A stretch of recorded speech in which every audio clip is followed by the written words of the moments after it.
हम ये समझने का प्रयास करेंगे कि आखिर हमारे संबंधों में इतनी समस्या क्यों है।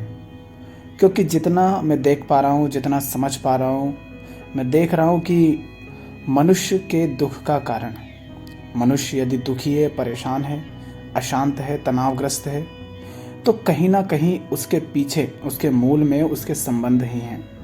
और यहाँ मैं संबंध को बिल्कुल उसके विस्तृत रूप में नहीं ले रहा हूँ, इसको बहुत सीमित रूप में ले रहा हूँ। संबंध जो यहाँ अर्थ है उसको सिर्फ इतना कह रहा हूँ कि किसी व्यक्ति, वस्तु, विचार या किसी काम से जो आपका संबंध है। व्यक्ति, वस्तु, विचार या काम, बस इतना ले रहा हूँ। इनसे जो आपका संबंध है, कहीं ना कहीं ये संबंध ही मनुष्य के दुख का, उसके तनाव का, उसकी परेशानियों का, उसकी पीड़ा का, उसके संघर्ष का कारण है।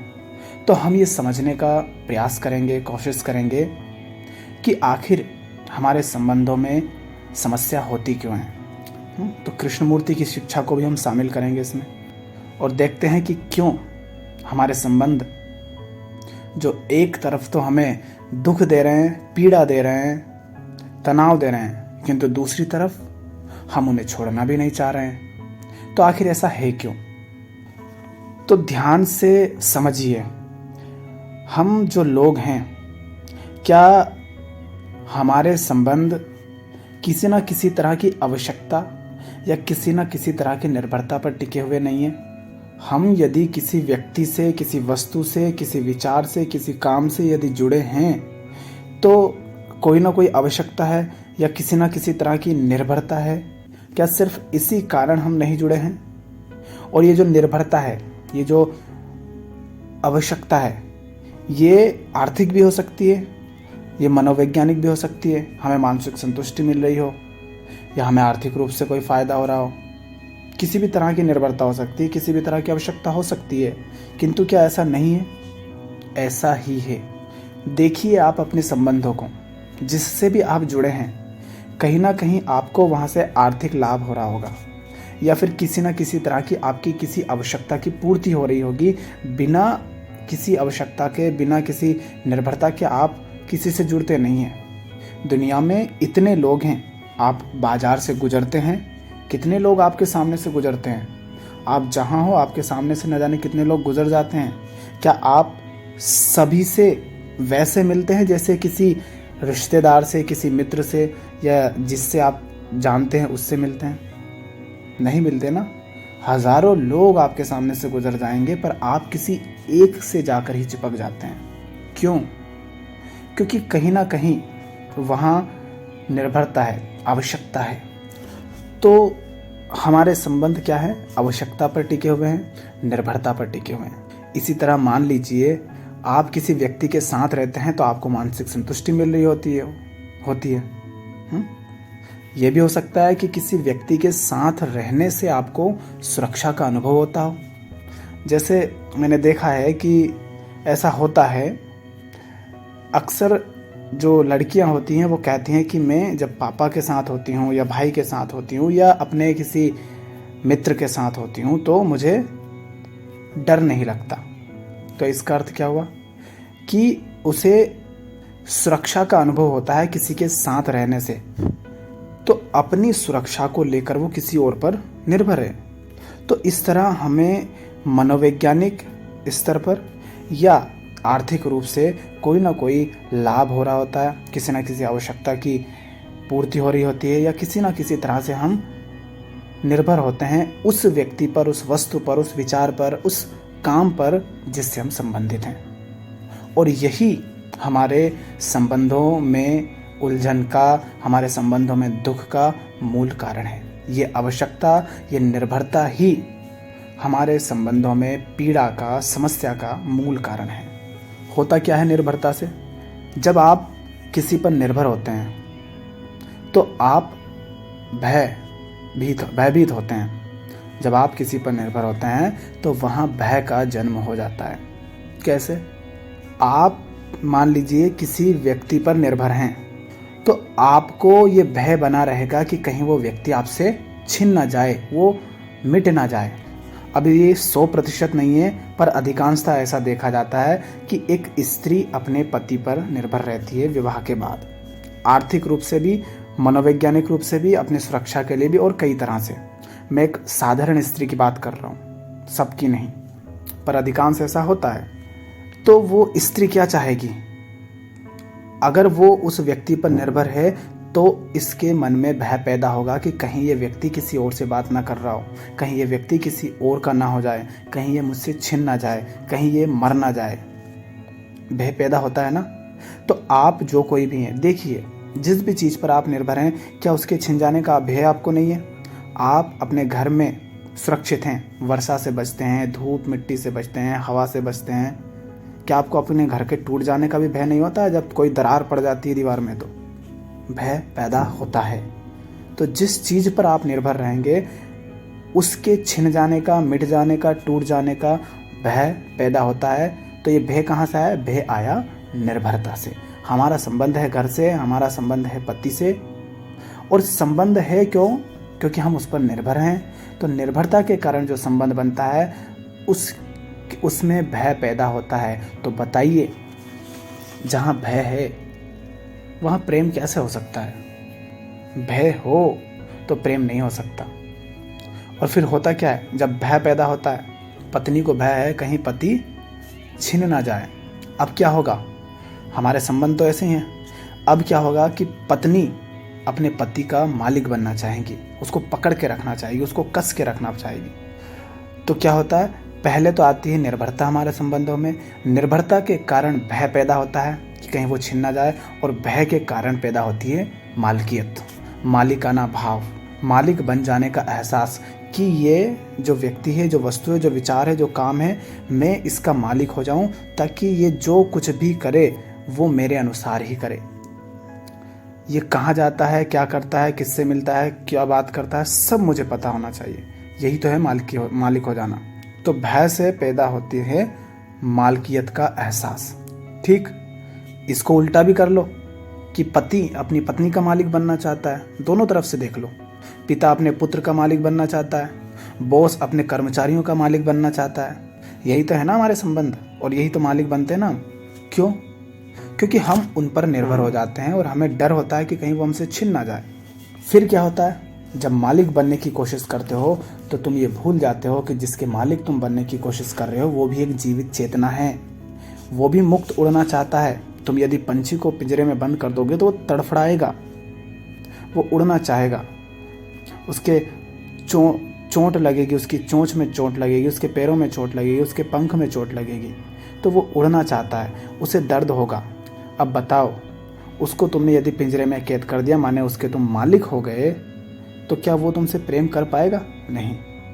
तो जब हमारे संबंध निर्भरता पर टिके होते हैं तो उससे भय पैदा होता है। भय के कारण मालकियत का एहसास पैदा होता है, और मालकियत के एहसास के कारण जब आप किसी का मालिक बनते हैं तो दोनों में मनमुटाव होता है। दोनों एक दूसरे पर संदेह करते हो। पति को संदेह होता है कि पत्नी कहाँ जा रही, किससे मिल रही, किसी से बात कर रही है, और यही पत्नी को होता है पति के लिए। तो मालकियत के कारण मनमुटाव भी होता है, संदेह भी होता है, शक होता है, लड़ाई झगड़े होते हैं, कुंठा भी होती है, सब होता है। क्या यही हमारे संबंधों में नहीं होता है? और ये जो निर्भरता है ना, आर्थिक निर्भरता और मनोवैज्ञानिक निर्भरता, कृष्णमूर्ति भी कहते हैं, और ऐसा है, जानने वाले जो भी हैं सबने यही कहा है कि आर्थिक निर्भरता को तो आप हटा भी सकते हो। देखा नहीं है कितने अमीर लोग होते हैं जिनको धन की कोई कमी नहीं होती है, उसके बाद भी जीवन में समस्या होती है, सुसाइड करते हैं, हार्ट अटैक आता है, डिप्रेशन में मरते हैं। क्यों? धन तो बहुत है, पहचान बहुत है, लोग बहुत जानते हैं, फिर क्यों करते हैं ऐसा?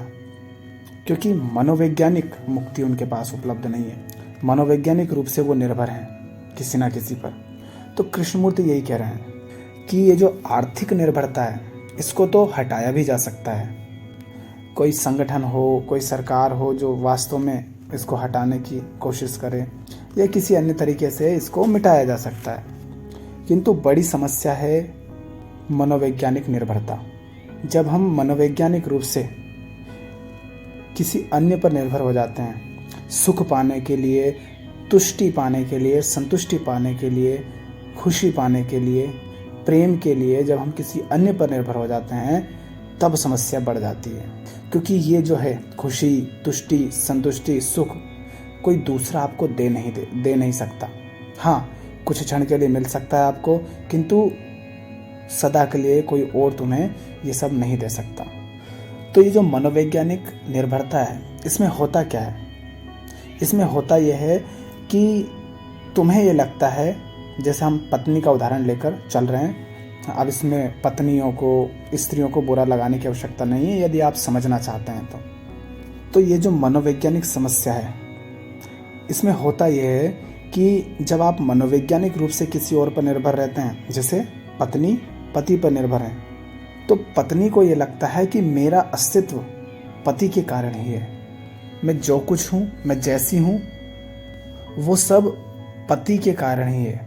अगर वो ना रहा, वो यदि छिन गया, तो मुझे जो पूर्णता का एहसास हो रहा है, जो मैं अपने आप को कंप्लीट महसूस कर रही हूँ, जो मुझे अभी कोई कमी का एहसास नहीं हो रहा है, किसी तरह की असंतुष्टि का एहसास नहीं हो रहा है, मुझे किसी तरह की असुरक्षा का एहसास नहीं हो रहा है, वो मुझे एहसास होने लग जाएंगे यदि पति छिन गया तो इस भय के कारण पत्नी क्या करेगी?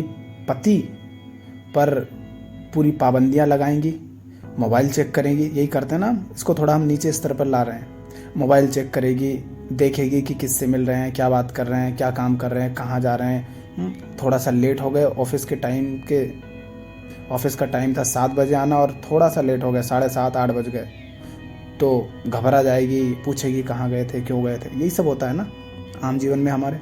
ये क्या है?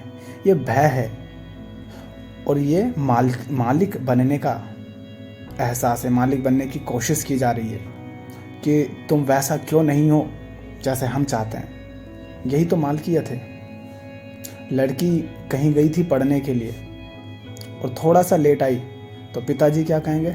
कहाँ गए थे बेटा, इतना देर कैसे हो गई, किससे मिलने गए थे? ये क्या है?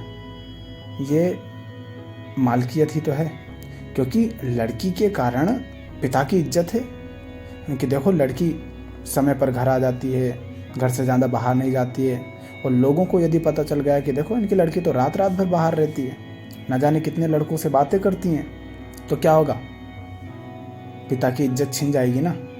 तो पिता को अपनी इज्जत की बहुत परवाह है। उनको इस बात की परवाह नहीं कि लड़की पढ़ रही है, और पढ़ने में तो मन लग सकता है, रात रात भर भी हो सकता है।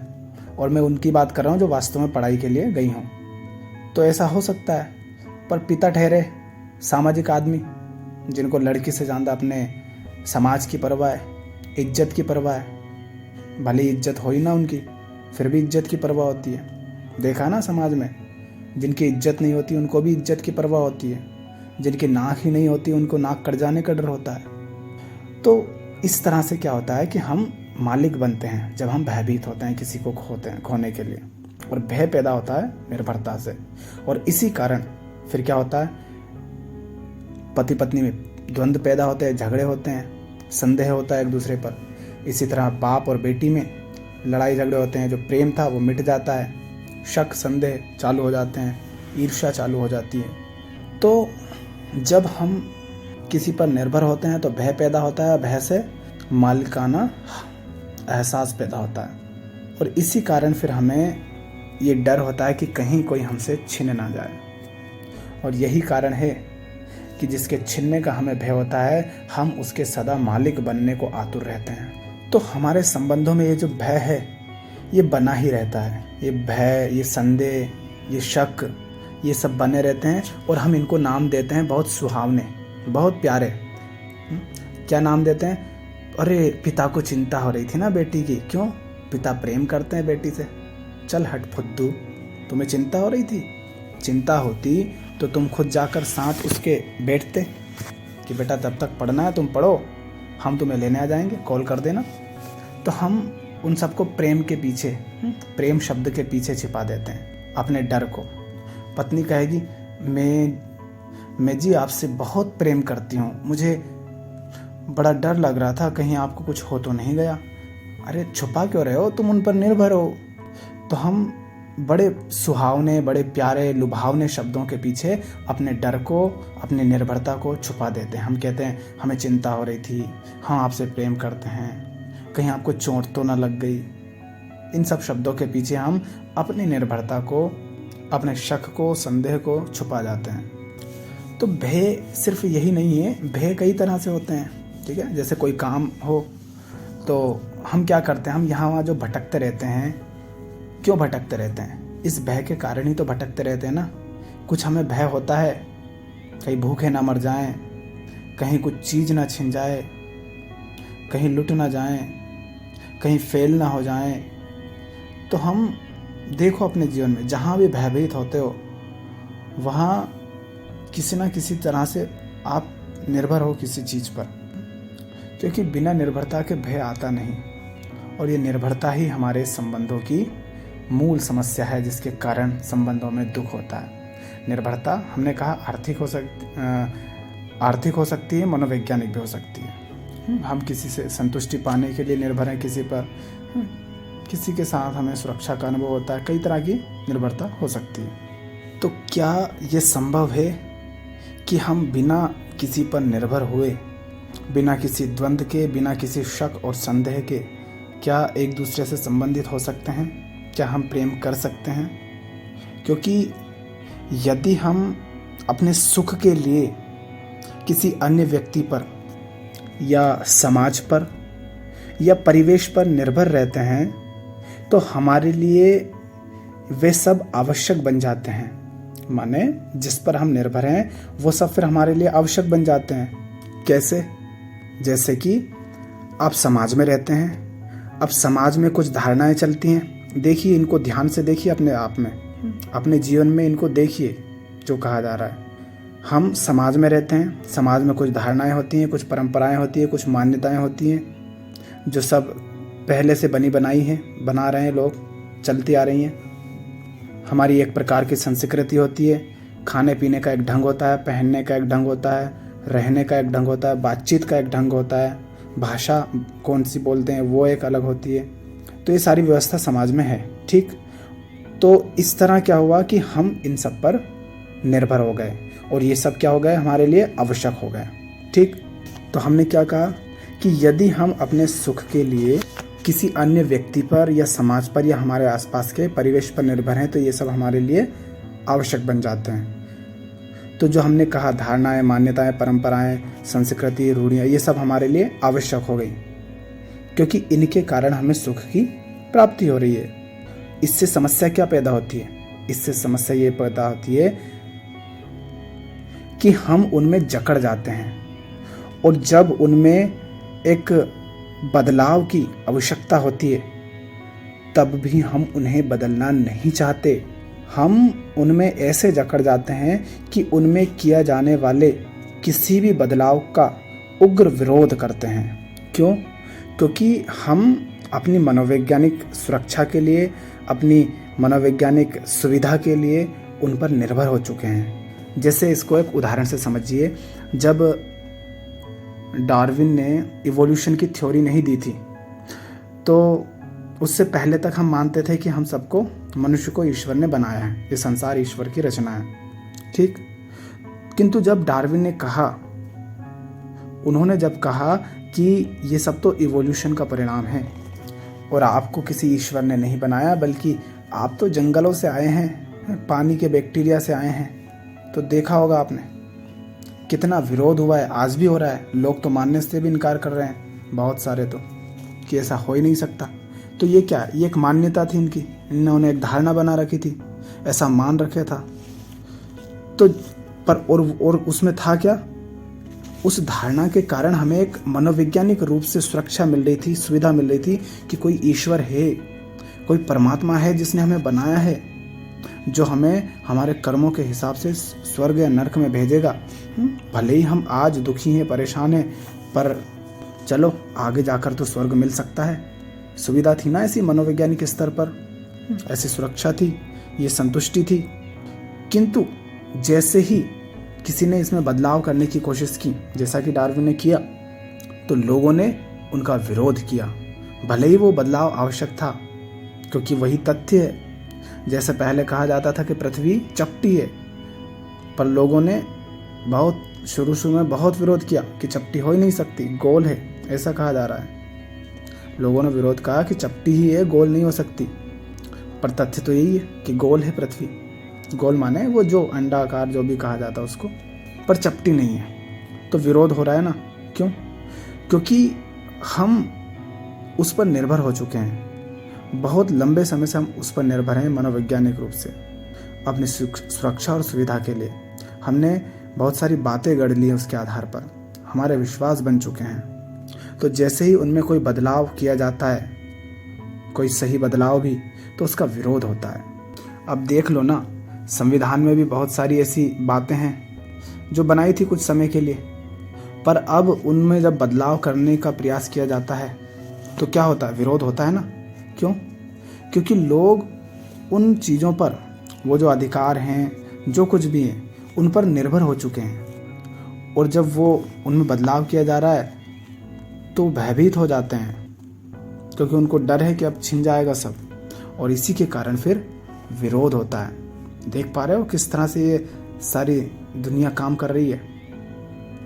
आपको क्या लग रहा है कि जब किसी तरह की किसी डिग्री में कोई परिवर्तन किया जाता है, किसी नौकरी में कोई बदलाव किया जाता है, या संविधान के किसी नियम में कोई छेड़खानी की जाती है, तो उसके कारण जो विरोध होता है वो क्या उस बदलाव के कारण हो रहा है? वो हो रहा है निर्भरता के कारण। लोग उस व्यवस्था पर निर्भर हो चुके हैं।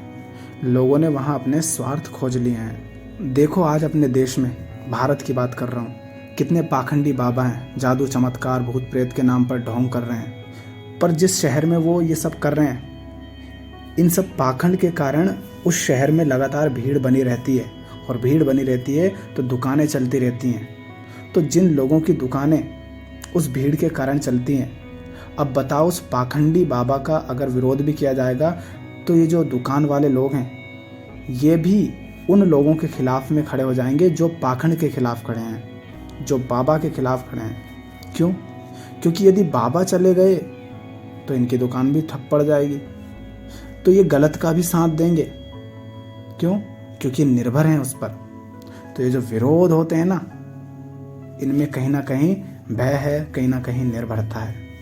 और यही निर्भरता जब हमारे संबंधों में आ जाती है, हमारे घरों में आ जाती है, हमारे जीवन में आ जाती है, तो वहाँ दुख, पीड़ा, भय, संदेह, ईर्ष्या, मालकियत, ये सब एक साथ आ जाते हैं। तो एक तरफ तो हम कहते हैं कि देखो परिवर्तन प्रकृति का नियम है, लगातार बदलाव होते रहते हैं, प्रगति होती रहती है, हम आगे बढ़ते रहते हैं, जो पुराना है वो छूटता जाता है, नया आता जाता है। लेकिन वास्तव में ऐसा हो नहीं पाता। इसी के कारण दुख पैदा होता है, समस्या पैदा होती है। घर्षण कब होता है? जब एक चीज़ ठहरी हो और दूसरी उसके ऊपर से घिसाती हुई जा रही हो। दोनों यदि साथ साथ चली जाएं तो क्या घर्षण होगा? नहीं होगा। तो एक तरफ तो परिवर्तन की प्रक्रिया है जो चले जा रही है, और एक तरफ है लोगों की मानसिकता, धारणा, मनोवैज्ञानिक निर्भरता कुछ व्यवस्था पर, समाज पर, व्यक्ति पर। वो चाहते हैं कि वो वैसा का वैसा बना रहे, माने सामाजिक व्यवस्था वैसी की वैसी बनी रहे, उसके बाद भी कुछ नया परिवर्तन आ जाए, ऐसा वो चाहते हैं। पर ऐसा संभव नहीं है। परिवर्तन लगातार चल रहा है एक तरफ, और दूसरी तरफ इस व्यवस्था को वैसा, अब सिर्फ समाज की नहीं, हमारे संबंधों की, हमारे घर की, हमारे समाज की, देश की, दुनिया की, सरकार की, धर्म की, हर व्यवस्था को हम वैसा का वैसा बना रहने देना चाहते हैं, और वैसा का वैसा बनाए रखने के लिए हम कोशिश करते रहते हैं। किंतु बदलाव लगातार जारी है। तो एक तरफ तो बदलाव जारी है, दूसरी तरफ हम उस व्यवस्था में स्थायित्व चाहते हैं। तो एक तरफ स्थायित्व है और एक तरफ बदलाव जारी है, और इसी के कारण समस्या पैदा हो रही है। क्योंकि जीवन में तो लगातार बदलाव है ही, हर क्षण तुम बदल रहे हो, बदलाव के सिवा और कुछ चल ही नहीं रहा है। तो ये जो परिवर्तन और स्थायित्व की इच्छा है, एक तरफ तो परिवर्तन चाहते हैं, दूसरी तरफ स्थायित्व भी चाहते हैं, ये जो इच्छा है, इन दोनों के बीच एक अविराम संग्राम छिड़ा रहता है, युद्ध चलता रहता है। कहाँ पर? मन के स्तर पर। हम चाहते हैं कि जीवन भी बदल जाए, पर जो व्यवस्था हमने बना रखी है, जो विश्वास हमने गढ़ रखे हैं, जो हम अपने आप को माने बैठे हैं, हम वैसे ही रहें। हमने जो स्वयं को मान रखा है मैं वैसा ही रहूं, मैं माने अहम, मैं वैसा ही रहूं, पर फिर भी बदलाव आ जाए। और यही द्वंद्व है जिसके कारण समस्याएं पैदा होती हैं, दुख होता है, संघर्ष होता है, दिक्कतें आती हैं। तो क्या इस द्वंद्व पर ये जो परिवर्तन और स्थायित्व का द्वंद्व है, क्या इस द्वंद्व पर विराम लगाया जा सकता है? क्या इस द्वंद्व को रोका जा सकता है, इसको बंद किया जा सकता है? कमेंट करके बताइए। वीडियो लंबा हो चुका है, अगर किया जा सकता है तो कैसे, और नहीं किया जा सकता है तो कैसे, उसको हम अगले वीडियो में देखेंगे। यदि आप अगला वीडियो चाहते हैं तो कमेंट ज़रूर करें। आगे की बात अगले वीडियो में।